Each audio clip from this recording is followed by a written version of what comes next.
Assalamualaikum warahmatullahi wabarakatuh. Kali ini kita akan mencoba membahas qadaya fiqhiyah mu'asirah, yaitu sebuah muqarrar yang menurut teman-teman Fakultas Syariah Islam lumayan berat.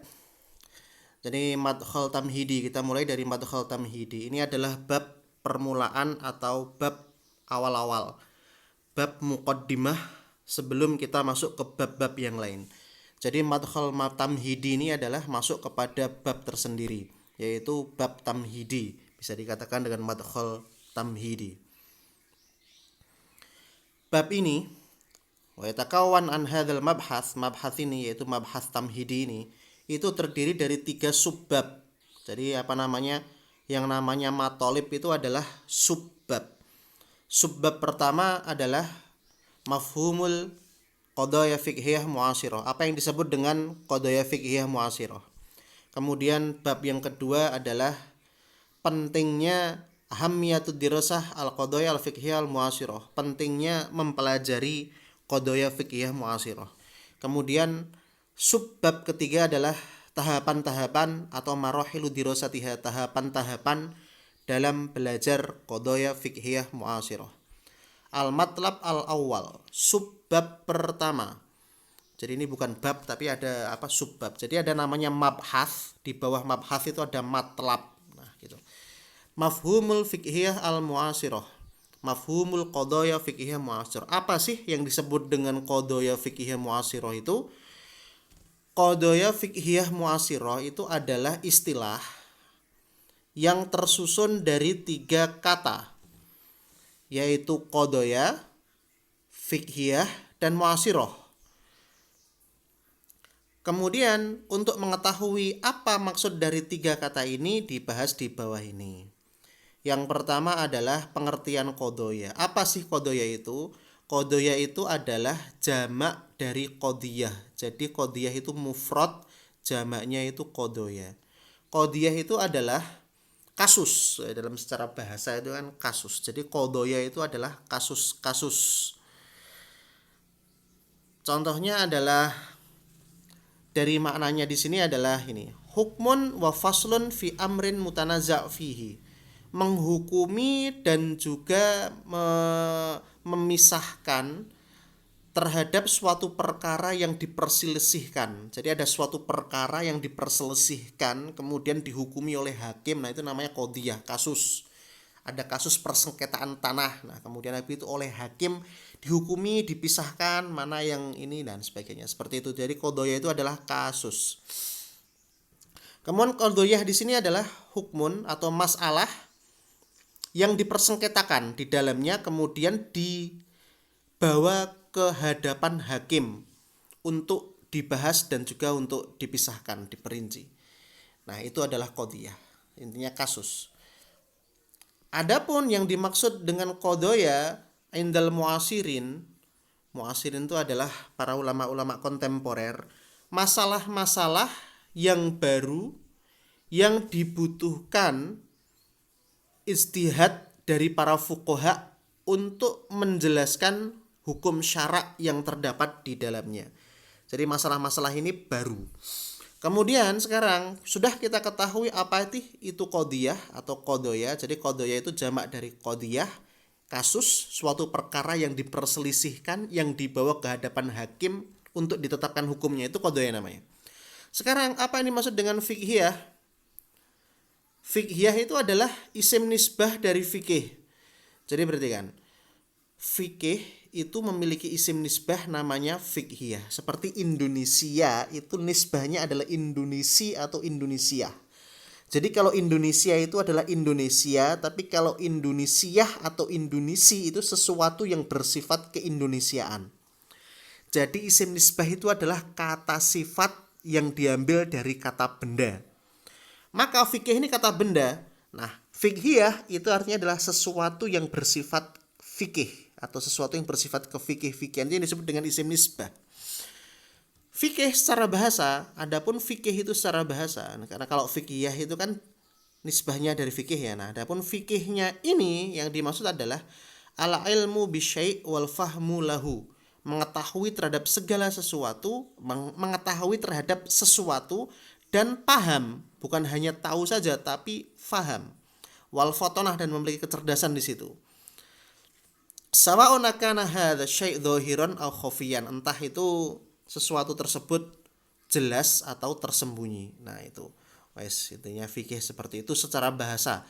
Adapun fikih secara istilah adalah menurut usulin. Usulin itu adalah ahli usul fikih. Al ilmu bil ahkam asy-syar'iyyah al-amaliyah al-muktasab min adillatiha at-tafsiliyah. Mengetahui hukum-hukum syariat yang bersifat perbuatan. Jadi hukum-hukum syariat itu ada amaliyah, ada wijdaniyah, kemudian ada apa lagi saya lupa. Nah, yang fikih ini adalah membahas tentang amaliyah atau perbuatan-perbuatan seorang hamba. Bisa ibadah, bisa juga muamalah, bisa juga jinayat. Oke, itu ya. Kemudian ta'riful udah, itu udah selesai intinya fikih secara bahasa dan fikih secara istilah, nggak usah kita bahas ini. Nah, sekarang mu'asirah. Mu'asirah itu kontemporer. Al mu'asirah fil lughah ma'khudah minal asri. Jadi secara bahasa itu diambil dari kata asrun atau masa atau zaman. Contohnya adalah apa? Maknanya adalah dahr, itu zaman. Dan zaman yang dinisbahkan kepada seseorang seperti asrin nabi. Ka asrin nabi itu contohnya adalah masa nabi. Nah, seperti itu.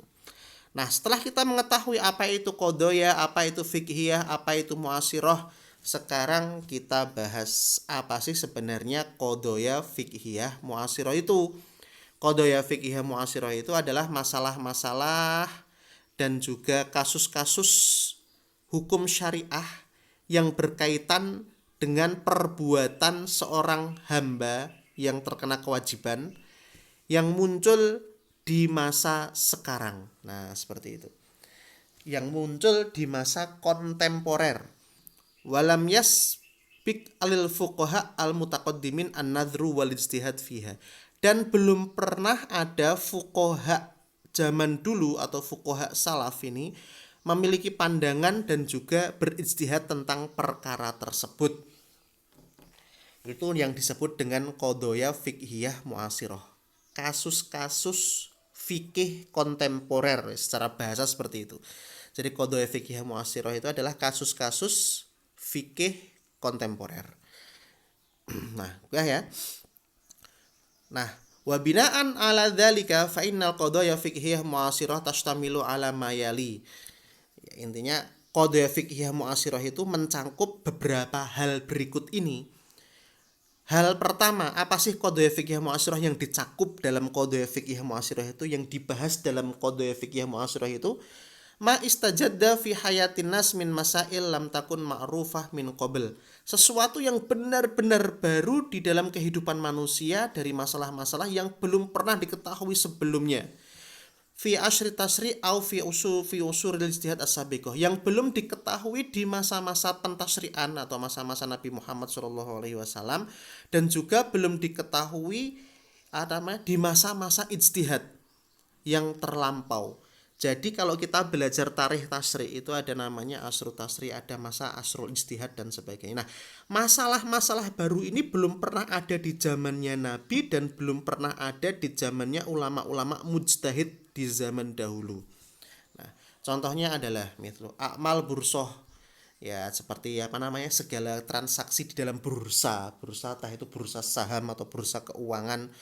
Nukut warokiyah itu adalah uang kertas, dan beberapa akad-akad harta seperti taurid, timeshare, akdul bina wal iadah wa tasygil dan sebagainya. Ini dibahas di fikih qadoya fikih mu'asirah, yang dimana masalah-masalah tersebut belum pernah dibahas di zamannya Nabi dan belum pernah dibahas di zamannya ulama terdahulu.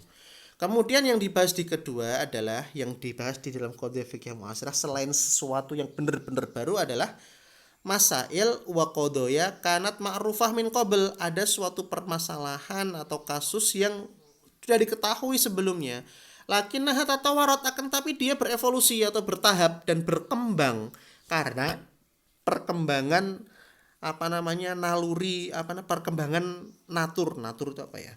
Topik itu kan natural. Ya, karena perkembangan kehidupan.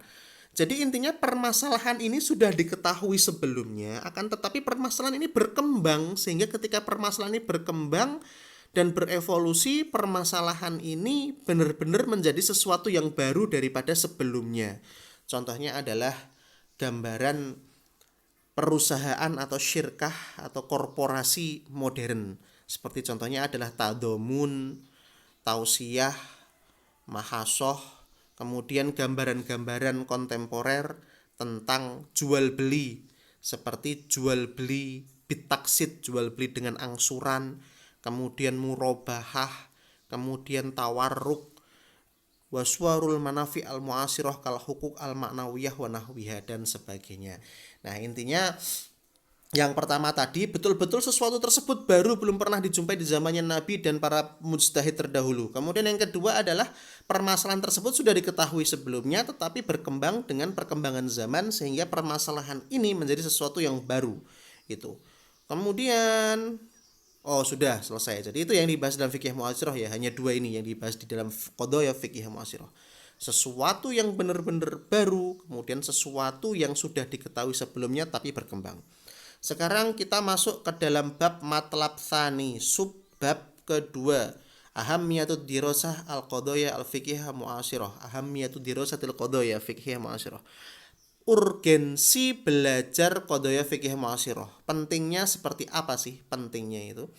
Jadi belajar qadaya fiqhiyah mu'asirah itu memiliki sesuatu yang sangat penting. Yang nomor pertama adalah bayanu kamali syariah al-islamiyah wa sulahiyatuha likulli zamanin wa makanin.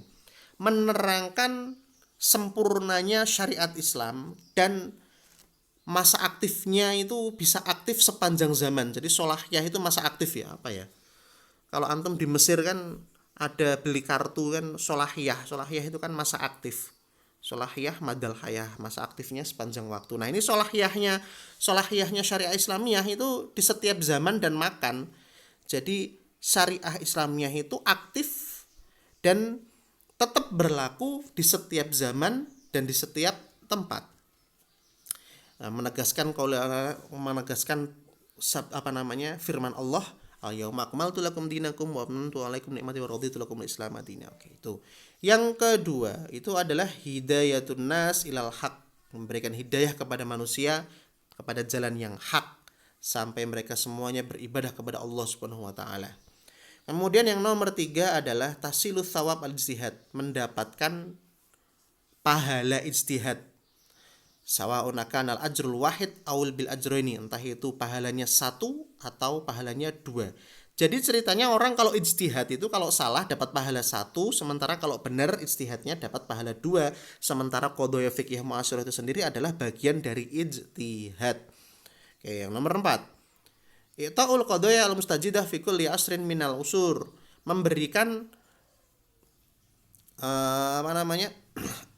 I'ta'ul qadaya al-mustajidah fi kulli asrin minal usur ahkamuha asy-syar'iyyah al-mulaimah laha, memberikan sesuatu kasus kontemporer di setiap masa asrun minal usur itu di setiap masa, salah satu masa, hukum-hukumnya. Jadi memberikan hukum kepada kasus kontemporer, hukum syariah yang cocok dengannya. Nah, itu.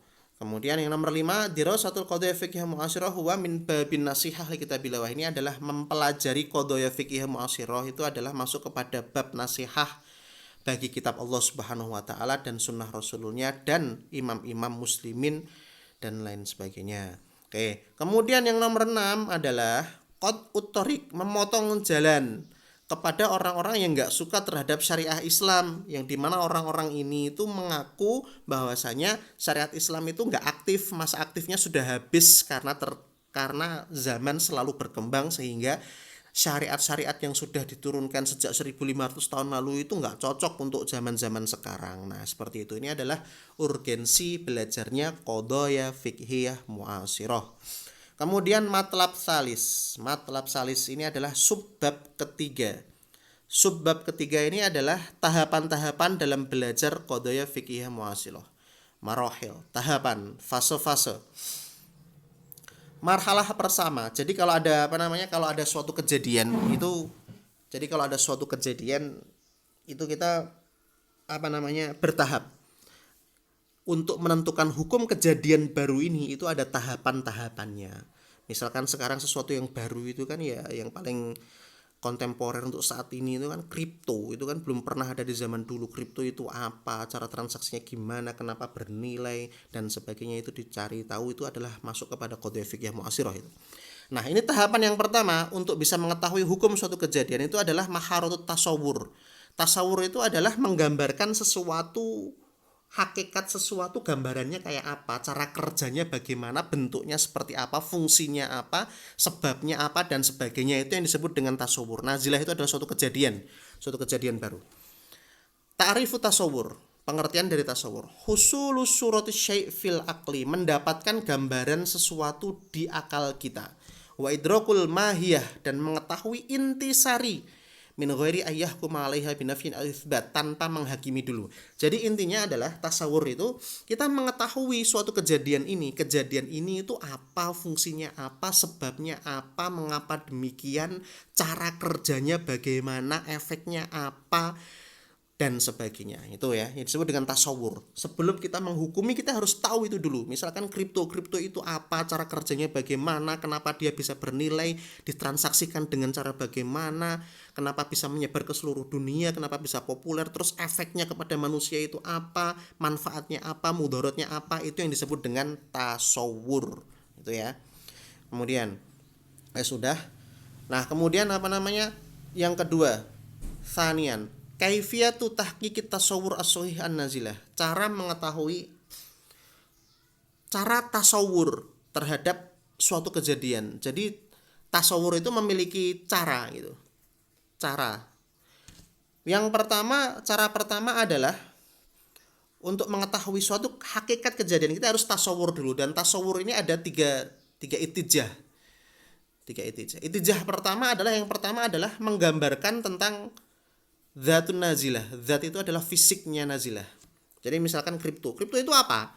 Fisiknya bagaimana, cara fisiknya apa? Nah, seperti itu tuh intisarinya apa? Zat yang namanya zat itu kan fisik kan.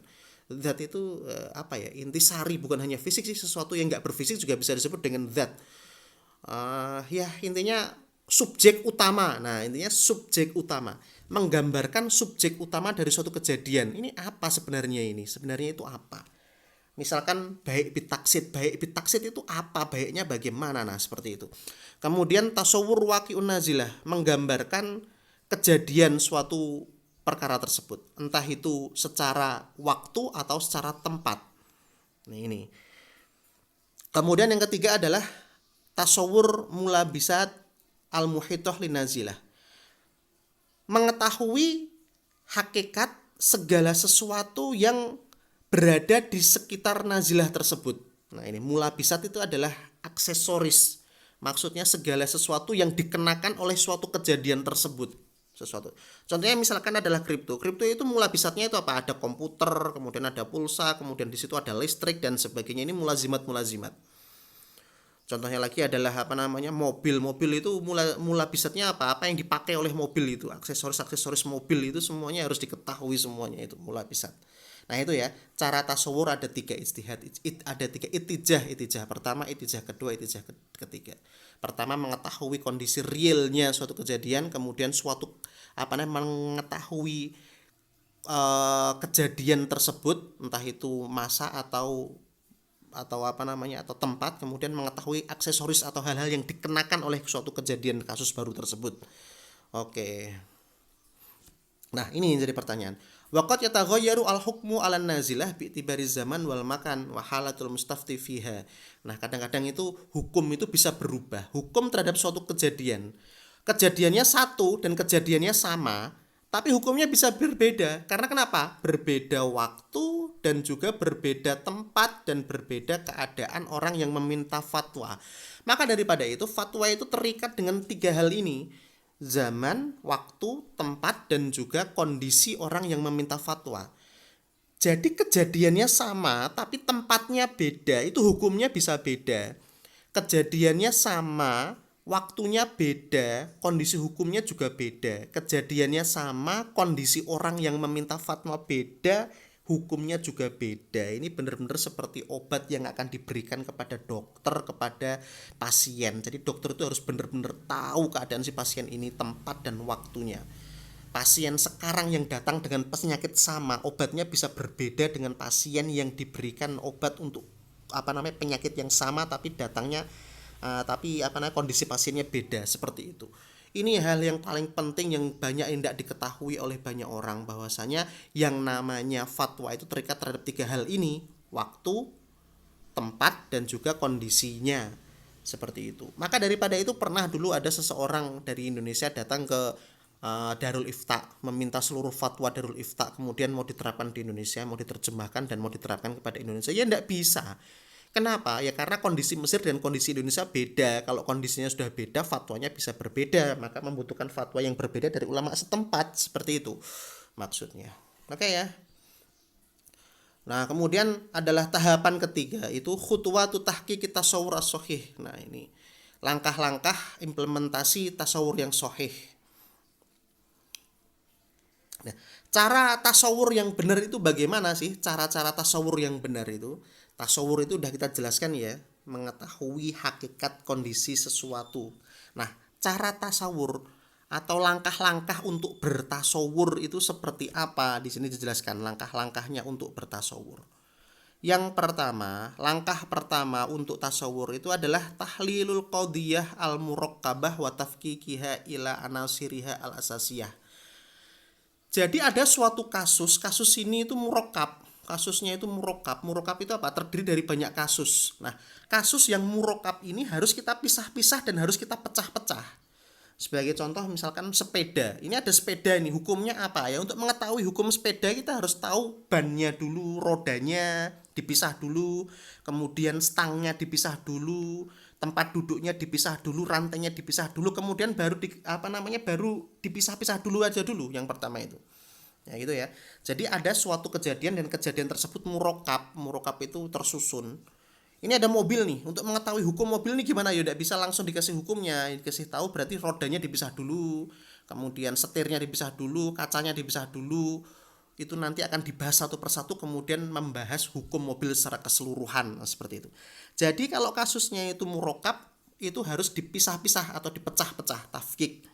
Tafkik itu kayak fakah gitu loh. Kalau di Mesir itu kan ada fakah. Fi fakah ada uang receh. Recehnya maksudnya adalah uang kecil-kecil pecahan-pecahan itu. Oke, yang kedua, kemudian setelah ditafkik atau setelah suatu kejadian yang murakkab ini dipecah-pecah, yang kedua adalah jam'ul maklumat al-muta'alliqah bihadhihin nazilah, mengumpulkan segala sesuatu informasi yang berkaitan tentang suatu kejadian ini. Segala informasi harus dikumpulkan harus dikumpulkan terlebih dahulu. Wadzalika bima'rifati, untuk mengetahui hakikatnya, kemudian untuk mengetahui munculnya di mana, bagian-bagiannya, sebab kemunculannya bagaimana, itu butuh diketahui. Nah, ini. Wa amma aliyatu dzalika fatakunu bil bahthi wal ittisal bi ahlil khibrah. Kita harus menghubungi pakarnya. Ini gimana ini maksudnya? Kita nggak boleh mengira-ngira sendiri. Pakar dari kejadian tersebut harus kita hubungi dan untuk mencari tahu walihtisos fi maudhu'in nazilah, yang dimana pakar tersebut benar-benar memiliki spesialisasi dalam hal tersebut. Misalkan bayi tabung gitu. Untuk mengetahui hukum bayi tabung ya muftinya ya harus benar-benar mengumpulkan maklumat dari dokter yang ahli dalam bidang tersebut gitu loh, nggak bisa dikira-kira sendiri. Oke ya. Kemudian sekarang marahil tsaniyah, tahapan kedua, at-takyif al-fiqhi, mengadakan sesuatu yang namanya takyif fiqhi untuk suatu kejadian ini. Takyif fiqhi itu apa sih?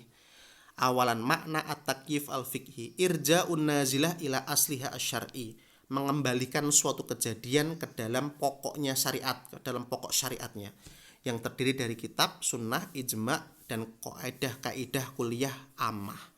Fayajibu 'alal bahits al-mujtahid ayajtahida fil bahthi an aqrabi al-masail al-musyabihah li hadhihi nazilah. Jadi suatu kejadian tersebut kita cari dasar hukumnya, ada nggak dasar hukumnya dari kitab, dasar hukumnya dari sunnah, dari ijma, dari qawaid kuliah itu ada apa tidak. Kalau nggak ada adalah perkara-perkara yang musyabihah. Musyabihah itu adalah yang apa namanya, yang mirip. Kalau perkara ini nggak ada, kira-kira perkara yang mirip zaman dulu itu apa ya. Nah kalau ada perkara yang mirip zaman dulu, kira-kira hukum perkara yang mirip zaman dahulu itu apa. Nah seperti itu. Tsaniyan, tahqiqut takyif al-sahih lin-nazilah. Ini cara implementasi. Yaftaqiru tahqiqut takyif al-fiqhi al-sahih lin-nawazil wal masail mustajidah ilal amrayni huma kama yali. Membutuhkan takyif fikhi itu membutuhkan dua hal asasiyah. Membutuhkan dua hal mana nih? Membutuhkan ini loh. Membutuhkan dua hal. Untuk takyif fikhi ini membutuhkan dua hal. Yang pertama, al-ihatah bil adillah. Ini wa tashtamilu 'ala nusus al-qur'aniyah wan nubawiyah as-sahihah wal ijma' wal qawaid al-fiqhiyah. Jadi mengelilingi suatu perkara ini dengan dalil-dalil, bisa dalil-dalilnya dari apa namanya Quran, sunnah, ijma' dan qawaid fiqhiyah, usul fikih, nusus-nusus fikih marwiyah dari sahabat, diriwayat dari sahabat dan sebagainya. Jadi suatu kejadian kita harus mengumpulkan dalil-dalil yang kira-kira mirip atau bisa melingkupi kejadian tersebut ini. Ini ada suatu kejadian. Ya hatah itu mengelilingi dengan dalil. Oke, dalilnya kita masukkan dulu di sini sekelilingnya. Kira-kira dalil apa yang cocok di sini untuk kejadian ini, seperti itu. Oke. Nasani, fahmul adillah wal usul fahman sahihan. Memahami dalil-dalil tersebut dan juga akar usul itu kan pondasi ya. Memahami dalil-dalilnya dan juga pondasi-pondasinya dengan paham yang benar. Wa yakunu fi dzalika bil fahmi as-sahih lid dalil wal usul. Intinya kita harus paham setelah ini dikelilingi dengan dalil-dalil, kita harus paham dalil-dalil ini. Dengan dalil-dalil yang benar kita harus benar-benar paham terhadap dalil-dalil tersebut gitu loh. Oke.